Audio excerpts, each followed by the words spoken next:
nikah. Pendeta boleh menikah. Ya, kayak ada yang pacaran gitu, tapi kan menginginkan aja udah zina, ini pacaran loh gitu. Ya pacaran memang boleh kok. Kenapa enggak boleh? Saya Kan juga pacaran. menginginkan wanita gitu kan. Iya, tapi harus perlu diketahui bahwa itu konteksnya perzinahan. Nah, jadi kalau dia menginginkan wanita itu untuk berzina di dalam hatinya, dia berdosa. Nah, itu perlu kamu ketahui. Tapi emang pacaran haram ya? Kan pacaran nggak haram. Iya kan, ya sih di Kristen, kalau di Islam sih bukan muhrim sih jadinya, bukan mahram lah. Kenapa bukan mahram? Itu di dalil di mana itu? Ya kayak wanita sama laki-laki tuh bukan mahram. Di sholat aja kan dibedakan antara makmum perempuan sama makmum laki-laki. Kalau di gereja kan Oh, digabung aja kan. iya kalau di gereja itu kan tidak ada kesetaraan, tidak ada pembedaan gender. Tapi Iya. setahu saya waktu saya melihat video di Ka'bah ya laki-laki perempuan ya campur, nggak ada Iya, itu kan masalah. karena emang rame, gimana bedainnya nggak bisa kan. Kalau di masjid Oh, kan gitu. sholat dibedain. Oh, ya berarti itu berlaku untuk di ini aja ya. Kalau di Ka'bah pusat daripada Islam sendiri nggak berlaku ya. Itu kan tempatnya ya emang dikumpul di situ semua. Oh iya iya. Oke oke baik. Oke. Tuh, jadi yang tadi tuh Yesus tuh dia menebus dosa, nggak semua umat Kristen ditebus dosanya. Oh, kamu udah saya katakan bahwa ikut Kristen itu atau ikut Yesus itu bukan tentang pengakuan. Pengakuan iblis juga mengaku. Tapi apa level anak Tuhan itu seperti iblis yang hanya mengaku, udah stop sampai di situ? Oh, enggak. Kamu harus mengikuti Yesus. Ya, ada tindakan, ada perbuatan di situ. Ya, seperti itu. Nah, jadi anak Tuhan itu dilihat daripada buahnya. Nah, buahnya atau perbuatannya. Ya, seperti itu. Jangan, wah, nah dosa yang ditebus berarti bebas berbuat dosa. Ya, itu teologi kalian. Apapun boleh dilakukan, yang penting dalam keadaan beriman. Kalau kami enggak boleh kayak gitu. Maksudnya Iya, kalau sister enggak tahu di dalam hadis setahu saya ada ngomong begitu. Enggak tahu. dalam keadaan beriman kayak mana? Ada. Sister mau bantu saya cek hadis? Saya nggak hafal begitu hafal sih. Tapi maksudnya mau cek apa yang saya katakan saya bohong atau enggak? Ya hadis tuh nggak semuanya asli juga, ada yang palsu. Harus Oh, ke yang orang yang itunya berarti ahlinya. berarti keyakinan kalian ini bercampur dengan yang palsu-palsu pun juga bercampur gitu. Sampai Kan bagaimana kalian membedakan yang mana yang asli, mana yang campur? makanya ada ulamanya. Nggak bisa semua orang mengartikan hadis. Sama dengan Al-Quran, nggak Oh, bisa semua orang mengartikan Al-Quran gitu. Karena kami bukan terjemahan, ada bahasa aslinya. oh iya iya iya. Pantasan banyak yang hafal tapi nggak paham ya. Nggak, banyak yang Oke. paham. Ustadz paham semuanya. Kami tuh Iya iya iya iya. menghafal supaya jika Mm. nanti ada yang mengubahnya, jadi kami tahu gitu. Oh, kalau kamu hafal? Cuma beberapa ayat sih, nggak semuanya hafal. Wah, lo Ayat-ayat pendek semuanya. hafal. Kalau ayat-ayat pendek saya juga hafal. Iya, juz amma hafal. Kalau ayat-ayat pendek, ya Ya pendeknya bagaimana? apa aja. Al-Fatihah saya Pendek paling, hafal. ya itu kan yang biasa didengar kan. Kayak paling qul huwallahu ahad, kayak gitu kan Iya, hafalnya. Qul ahad, Allahu somad, Eh, lam yalid walam yulad. itu yang Saya juga hafal kalau itu. ya masih Nah, banyak yang lain lah, jadi nggak itu jadi aja. yang disebut kalian ini hafal itu yang mana sih orangnya? Saya ini deh. Itu yang Nggak disebut ada. hafal tuh di mana? Apakah kalian itu, maksud saya begini, apakah kalian itu mau melampaui nabi gitu loh? Nabi aja loh pernah lupa, dia nggak pernah mengklaim dirinya hafal. Kok Pernah melampaui nggak? nabi? Loh, nabi aja kan pernah lupa. Gimana sih? Enggak, coba dilihat di misalnya biasanya ada pas Hmm. bulan puasa ya. Itu banyak ada acara-acara, anak kecil aja udah hafal ayat Al-Quran sama artinya, mereka hafal. Ayat kecil, qori sama qori. Siapa yang bisa menguji itu? Ada acaranya. Jangankan cuma bacaan Al-Quran, artinya pun mereka hafal kalau memang dilatih dari kecil. Loh, Bacaan ya. aslinya sama terjemahnya pun hafal gitu. Kamu pernah dengar nggak statement dari Profesor Egy Sujana? 85% orang Indonesia tidak bisa baca Al-Quran. Kalau Itu kamu tergantung pendidikan ya, keluarganya lah. ya betul. Nah, jadi 85%. Nah, hal itu dia bahas karena begini. Dulu yang waktu bulan puasa itu ada banyak gerakan membaca Al-Quran di pinggir jalan. Nah, kamu tahu itu kan? Nah, itu ada yang pro dan ada yang kontra. Nah, Egy Sujana dia kepada yang pro. Bahwa itu pembacaan Quran itu harus gitu. Karena 85%, 85 atau 95%, saya lupa. Dia mengatakan orang Islam tidak bisa baca Quran. Nah, kalau Kak Lavia yang mana itu? Iya bisa baca Al-Quran, kan emang udah dididik dari kecil, ya harus bisa baca Al-Quran. Oh, Dan Al-Quran itu juga ada terjemahannya. Ya, berarti kalau Kak Lavia itu bisa baca Arab dan mengartikannya bisa? Baca Arab bisa, ya kan? Di Al-Quran itu ada terjemahannya langsung juga. Wah, Bukan cuma bahasa aslinya. berarti butuh terjemahan juga. Maksud saya begini. Di Al-Quran itu bahasa asli sekaligus misalnya terjemahan dari mana. Orang misalnya dari luar negeri juga ada terjemahan bahasanya. Jadi nggak cuma terjemahan aja. Ada bahasa aslinya juga, bahasa Arabnya. Iya. Oke. Berarti tetap butuh terjemahan di sampingnya ya? Iyalah. Nah, jadi yang membuat kakak mengerti itu terjemahannya atau bahasa Arabnya? Maksudnya? Yang buat kakak mengerti sebagai orang Indonesia. Yang membuat kakak mengerti itu Arabnya atau terjemahannya? Iya, terjemahnya. Tapi bahasa Arabnya harus bisa dibaca juga. Alhamdulillah. Oke lah. Iyalah. Kalau nggak ada terjemahan, ya bahasa Arab aja. Iya. Gimana kalau nggak ada terjemahan? Ya, kan? Tapi harus ada bahasa aslinya. Sebabnya itu langsung dari Tuhan bahasa aslinya. Betul. Cuma tapi kalau terjemahan aja kan bisa diubah-ubah. Kita kan nggak tahu bahasa aslinya kan? Iya. Tapi yang membuat kakak paham tadi Arabnya atau Indonesianya? Indonesianya juga. Tapi harus bisa baca bahasa aslinya juga, bukan cuma terjemahan. Kalau terjemahan aja kita nggak tahu bahasa aslinya. Oke. Tapi yang bikin kakak paham terjemahan atau Arabnya? Itu kenapa diulang-ulang? Kita juga harus bisa baca bahasa aslinya karena itu bahasa dari Tuhan langsung. Oke. Kalau terjemahan aja kayak Tuhan dirubah jadi Tuhan, banyak yang nggak tahu kan? Tuhan dirubah jadi Tuhan.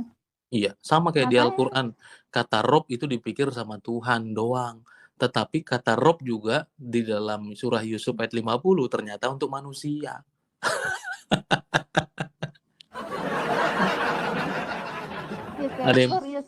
Koreus jadi Tuhan berubah jadi Tuhan. Iya, terjemahan kata dasar, tapi saya nggak mau ke situ. Itu receh. Ka'bah terus dirubah jadi apa ya, Bait Allah. Padahal di terjemahan lama itu Ka'bah loh. Di terjemahan baru dirubah jadi dihilangin Ka'bahnya gitu. Ya, bukan dihilangin. Pengertian orang Indonesia pada umumnya tuh apa? Ka'bah, Kubah, kemah, dan juga tempat tabut. Aduh, itu banyak transliterasi bahasa. Sama seperti katanya, ini ada sholat dalam bahasa Arab. Berarti Yesus itu Islam, loh, bukan Yesus yang Islam. Ajaran sebelumnya itu yang ajaran yang sesudah itu yang Kristen. itu logika sederhana sebenarnya. Cuman kalau saya balik ya nanti mencak-mencak gitu kan. Loh tuh Yesus saja katanya sunat ya. Yesus saja katanya dia sujud. Kami mengikuti Yesus. Ya berarti kalian Kristen. Yesusnya lah yang Muslim. Soalnya dia katanya kalian mengikuti Yesus. Gimana Yesusnya Gimana Yesusnya yang Muslim, orang Muhammadnya tahun 600 sampai 700. Karena kata Muslim, Islam itu tidak pernah dikenal sebelum ada Muhammad, begitu loh. Nah, Injil yang asli aja emang ada kata Ahmadnya di dalamnya, makanya kami nggak percaya Injil yang sekarang. Injil yang asli itu yang mana kakak maksud?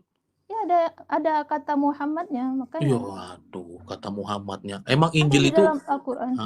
Emang Injil dalam Al-Quran. Tapi saya nggak hafal sih berapa ya. Oke lah. Saya menghargai literasinya. Oke lah. Nggak, soalnya kenapa dalam Injil Yesus itu mengaku dia hanya utusan, bukan Tuhan. Yang bilang hanya utusan itu kan Islam.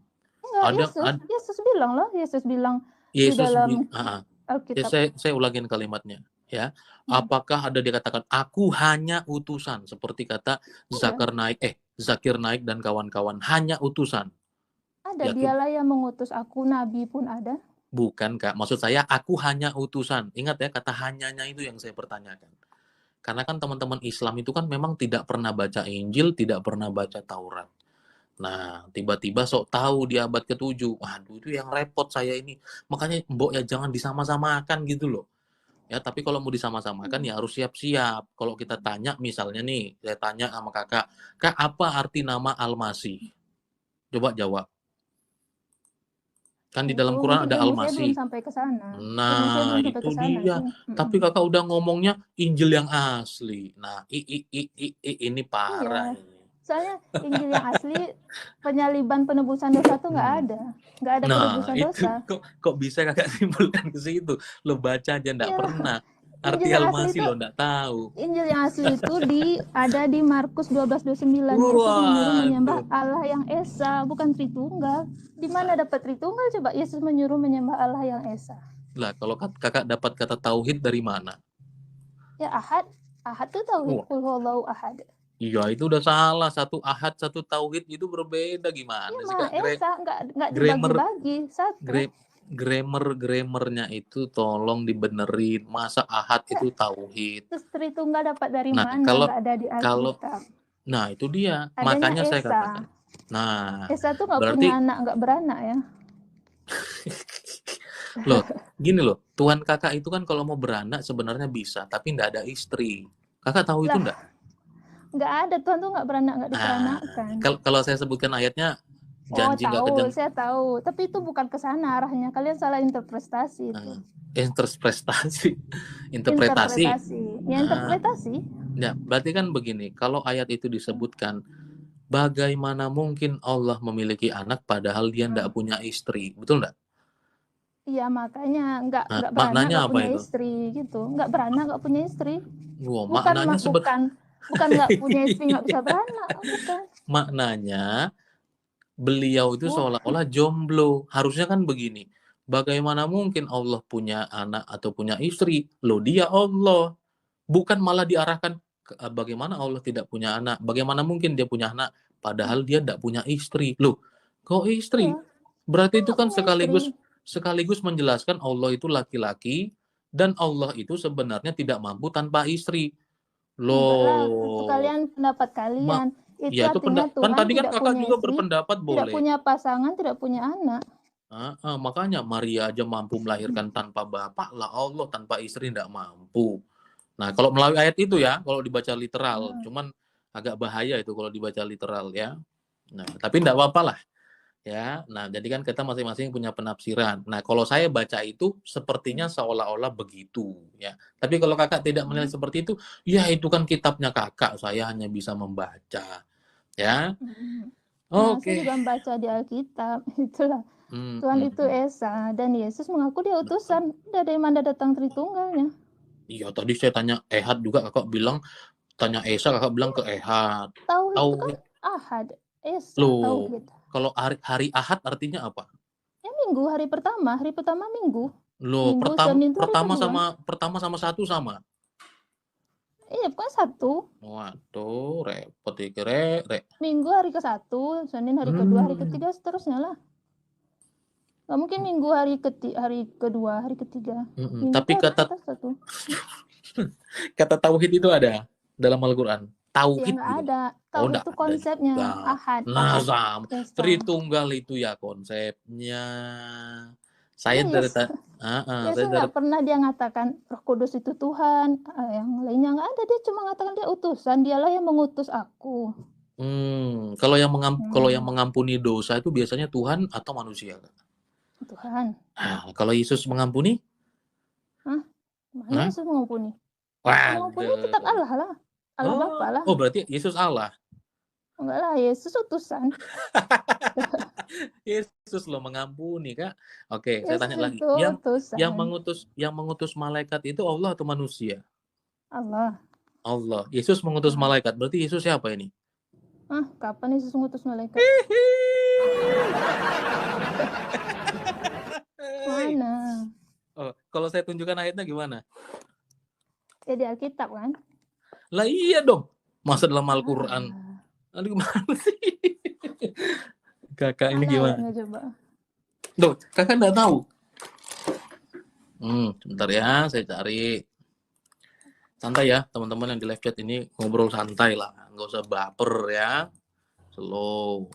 Kakak kita cuma mau tahu, Yesus mengutus malaikat. Mana ayat sembarangan Bang Jeki ini. Ya. Sebentar. Sebentar. Ya, bentar ya, saya ndak hafal ini, soalnya saya bukan penghafal Alkitab saya ini. Oke. Wahyu 22 ayat 16. Ya, ngaco Bang Jeki ini memang sembarangan kalau ngomong. Ndak mungkin, harus ada kata Yesus di situ. Oke. Wahyu 22 ayat 16. Kakak mau baca atau saya yang baca?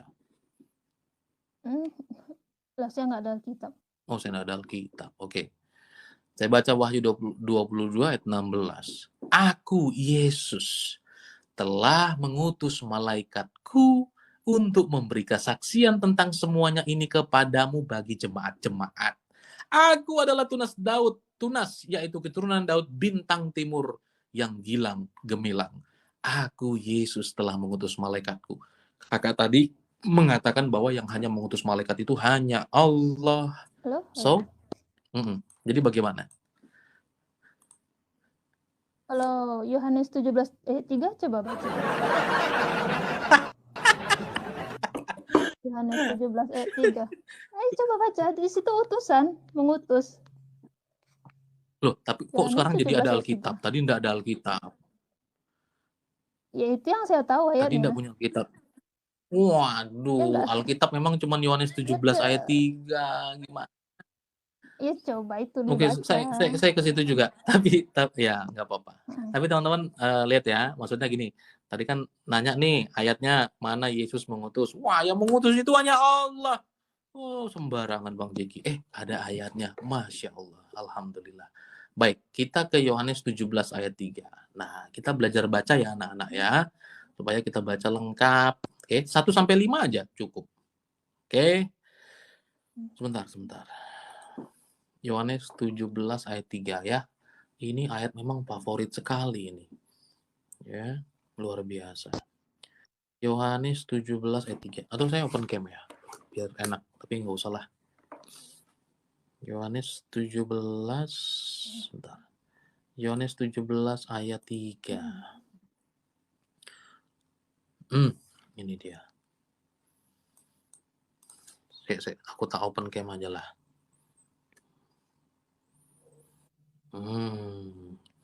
Karena kakak kebingungan ayat itu, saya bikin bingung wes sekalian. Ya. Kelihatan enggak, Kak? Iya. Doa Yesus untuk murid-muridnya, oke? Nah, jadi begini. Saya baca ayat 5. Demikianlah kata Yesus, lalu ia menengadah ke langit dan berkata, Bapa, waduh, kok Bapanya dipanggil? Bentar ya, aku tak besarkan dikit lagi ya.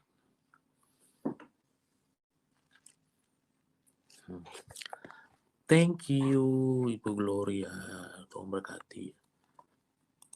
Oke, saya baca dikit lagi ya. Nih. Demikianlah kata Yesus, lalu ia mengadah ke langit, Bapa, telah tiba waktunya, permuliakanlah anakmu. Itu yang pertama, kata kunci. Aduh, yang perlu diketahui. Ternyata ini anakmu dikatakan. Ya, oke. Nah, supaya anakmu mempermuliakan engkau. Sama seperti engkau telah memberikan kepadanya kuasa atas segala yang hidup. Demikian pula ia akan memberikan hidup yang kekal kepada semua orang yang telah engkau berikan kepadanya. Nah, ini ayat kesukaan kalian ini, para Abdul. Inilah hidup yang kekal itu, yaitu bahwa mereka mengenal engkau satu-satunya Allah yang benar dan mengenal Yesus Kristus yang telah engkau utus. Oke? Bahagia sekali kalian kan? Nah, jadi kalau dikatakan hanya utusan, itu jelas tidak ada kata itu. Tetapi dia diutus, itu betul. Ya, kalau hanya utusan, nah itu tadi bermasalah. Oke? Kita lanjut ayatnya. Ya, ini utusan model apa Yesus satu ini? Ya. Aku telah mempermuliakan engkau di bumi dengan jalan menyelesaikan pekerjaan yang engkau berikan kepadaku untuk melakukannya. Perhatikan, saudara. Ayat 5. Ya. Nah, oleh sebab itu ya Bapa, permuliakanlah aku padamu sendiri dengan kemuliaan yang kumiliki di hadiratmu sebelum dunia ada. Nah, bagaimana kita mau menilai hal ini? Ya, Yesus itu sudah eksis, sudah punya kemuliaan sebelum dunia ada. Manusia mana, nabi mana, ya, yang punya kemuliaan atau eksistensi sebelum dunia ada, dia sudah ada. Tapi dia memohon kepada Allah kan, bukan atas kehendaknya sendiri kan? Oh, mana memohon kepada Allah? Iya. Ini memohon kepada Bapa. Kenapa? Iya. Kan tidak ada satupun nabi yang mengatakan bahwa Allah sebagai Bapa. Jadi Hanya dia, Yesus. kalau Yesus itu Tuhan, dia memohon kepada Tuhan juga gitu. Oh, enggak. Ya, Yesus dikatakan itu Tuhan. hubungannya Yesuslah Tuhan. Ya, dalam keberadaannya sebagai manusia, dia penguasa. Nah, sudah jelas. Penguasa. Jangan lari. Tadi mengutus malaikat udah oke ya. Nah, ini Penguasa. ya. Nah, dia penguasa. Nah, sekalipun dia datang sebagai manusia, dia penguasa. Makanya kematian saja tidak bisa menghalangi dia. Kapan mau dia Di bangkit Alkitab itu aja urusannya Yesus dia. dikatakan diutus cuma untuk bangsa Israel. Aduh, lari-lari lagi. Nanti Penguasa dunia pula. saya nanti minta bukakan lagi ayatnya itu. Nanti lari-lari lagi itu. Iya, Ya, ada di nanti Alkitab lari-lari. Yesus cuma diutus untuk bangsa Israel, bukan untuk Iya, seluruh dunia. itu kakak nggak baca selesai. Nggak baca selesai, nanti baca selesai ketemu jawabannya itu. Yesus lagi berhadapan dengan perempuan Matius Sirofenisia itu. 15:24. Saya tahu. Waduh, tiba-tiba tadi nggak punya Alkitab, tapi sudah punya catatan semua itu untuk yang salah pahamnya kakak. Saya kan nggak pernah bilang juga, loh Allah. Iya. Allah kan juga disebut, Tuhan negeri Mekah pemilik Ka'bah. Waduh, repot itu berarti itu sepertinya seolah-olah Tuhan yang baru, ya. Katanya kan melanjutkan iman Abraham, Ishak dan Yakub. Nah, tetapi dikatakan Tuhan negeri Mekah pemilik Ka'bah. Waduh, repot itu. Emang pemilik Ka'bah. Oh, ya itu. Makanya saya bilang. Ini kan Yesus untuk domba Israel, berarti dia menebus dosa bangsa Israel aja kan? Kakak ini umur berapa sih? Oke, saya kira saya sudah selesai dengan kakak ya. Manusia model mana yang punya kemuliaan sebelum dunia ada? There is no one, only Jesus. Ya. Nah, jadi ini utusan model apa ini? Ya. Mana mungkin dia sudah punya kemuliaan atau eksistensi sebelum dunia ada? Nggak mungkin itu. Ya. Kenapa dia sebut dirinya nabi di Alkitab? Ada kan? Nabi utusan. Nabi utusan. Iya. Oke lah. Saya ini mau tanya balik kak, tapi kasihan. Nanti saya coba cari yang lain aja ya. Karena kan kakak tadi mengakui loh ilmunya juga jarang. Kalau ngaji saya tes bisa nggak kalau ngaji? Ya bisa lah. Bisa. Terus mau ngaji di sini ya? Ya nggak apa-apa. Siapa tahu ada dapat hidayah kan? Kan bagus. Nah kalau oke lah, saya yang lain aja lah, nggak apa-apa. Tapi by the way, thank you sudah mau ngobrol-ngobrol ya, Kak Lavia ya. Nanti kalau ada mau bahan lagi ya boleh lah. Oke? Oke, terima kasih banyak Lavia sudah ngobrol. Oke.